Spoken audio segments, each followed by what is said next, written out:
right, I am happy to be joined with the CEO of We Are Rritual, Mr. David Kerbel. How are you, sir? I'm great. How are you, sir? Excellent.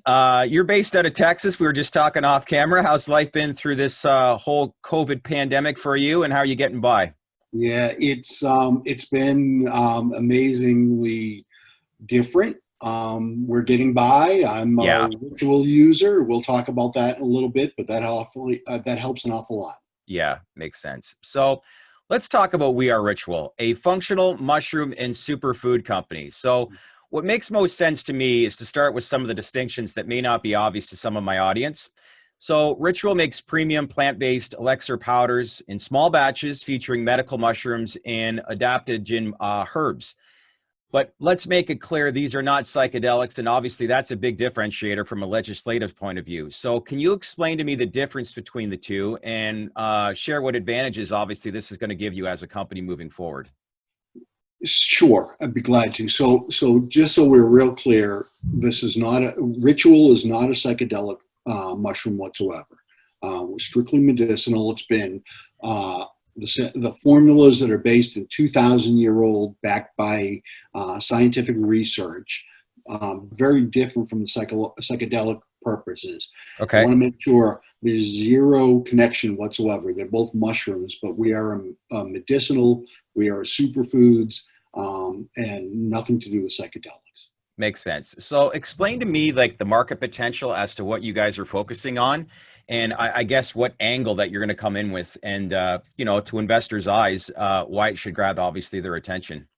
Sure. Well, within the functional food space, within the natural wellness arena, it's growing at triple digits every year. As a matter of fact, one of the largest retailers in this space, Whole Foods, has Hmm. named functional medicinal mushrooms as one of their top 10 growth categories in 2021. Wow. So in terms of that, I mean, it's a multi-billion-dollar industry globally here. It's still in its infancy as it relates to a category within the United States, but we're really going to fill that need there. So it's a multi-billion-dollar worldwide industry growing at triple digits year upon year growth. That's really the focus here. Just so we're real clear though on functional versus psychedelic. Yeah. Psychedelic does have the legislative issues. There are retailers and e-commerce sites that won't touch a psychedelic because of the legality issues. Not that there's anything wrong with microdosing and all of that study going forward. That's not where we are at all as an organization. We're a functional mushroom that's plant-based, all natural, adaptogens and herbs, and that's who we are and what we are. Makes sense. David, you have obviously a pretty extensive background and a ton of experience in the consumer packaged goods industry. Um, what interests you, I guess, about this specific company in particular? Sure, and it's one of those aha moments. Chad, I don't know about you, but I've had very few of them. Certainly, getting into this business, you develop businesses over a course of time. You develop experiences, and it's a lot of fun. Yeah. But when you look at something that's 2,000 years old in studying, that we've modernized with proprietary blends, and folks are looking for that natural and wellness opportunity for both physical and mental health, and that's the Hmm. key here. I couldn't help myself. I wanted to jump in, and I have with both feet. We really think the upside of creating a premium blend, really cool packaging so that folks can relate to it. And again, part of that daily ritual, I'm excited by that. But the aha moment to me is something that really similar to another brand that I helped build and take public. And I want to share that a little bit, if I could, that Yeah, of analogy. course. So Celsius, which is an energy drink here based in the U.S., Yeah. my partners and I got involved when it was a family-owned business doing hundreds of sales a month, and literally hundreds of dollars. Really put an effort into it because it made a difference. It was a differentiated brand versus the Red Bulls of the world. And Okay. we focused our efforts into telling our message educating our consumers. And today, it's a publicly traded company with a market cap of $1.5 billion. Wow. Wow. So we see a lot of those similarities of a differentiated brand, that really cool packaging, really cool message. If we do the job we need to do for not only our consumers, but our customers and our investors, then I believe we're going to have similar results. Do you think in some ways, when you look at your company, your industry, that COVID in some ways has inadvertently just enhanced it even that much more, considering what everyone is going through? That's a great point. And unfortunately or fortunately, yes. And the answer is both. From an unfortunate perspective, we wish the pandemic never occurred. Yeah, of course. But from a fortunate perspective, think about this. So we have chaga, which really focuses on immunity and helping the immune system. We have reishi, which is really the relaxing piece and the stress relief. And we have lion's mane, really talking about the focus of our focus and cognitive focus. So if you think about what's going on in the world today, we touch every cylinder of what's happening in the human existence. Yeah, well, you can't emphasize on that enough. I do want to talk, and I guess what I said earlier, what really impresses me about you is obviously your background and your experience. So if I'm an investor and I'm looking at you with your background being in the consumer's packaged goods industry, what kind of relationships have you had in the past, and how do you plan to implement those moving forward? Right.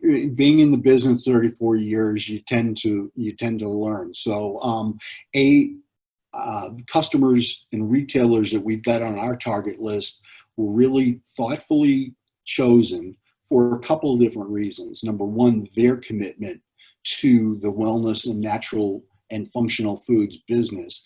But number two, candidly, and for everyone out there and the investors, every one of them I've got long-standing relationships with.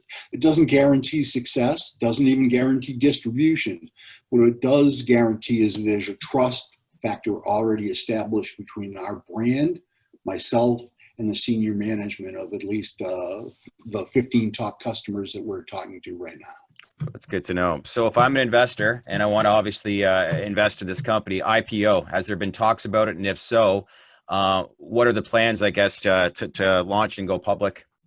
Right. And we're exploring all options right now, including IPO.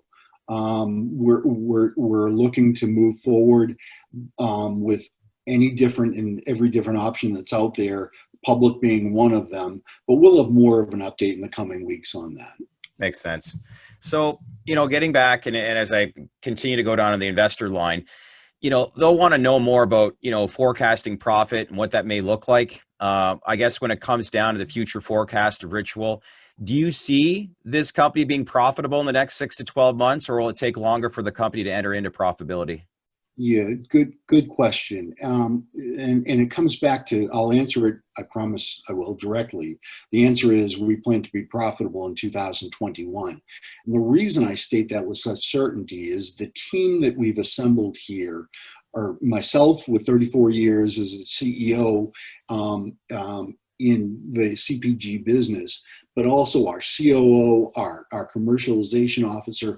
Every one of us has been through an understanding of developing a brand, knows the cost of acquisition. Right. So whether that's e-commerce or brick and mortar, we know the cost of doing business.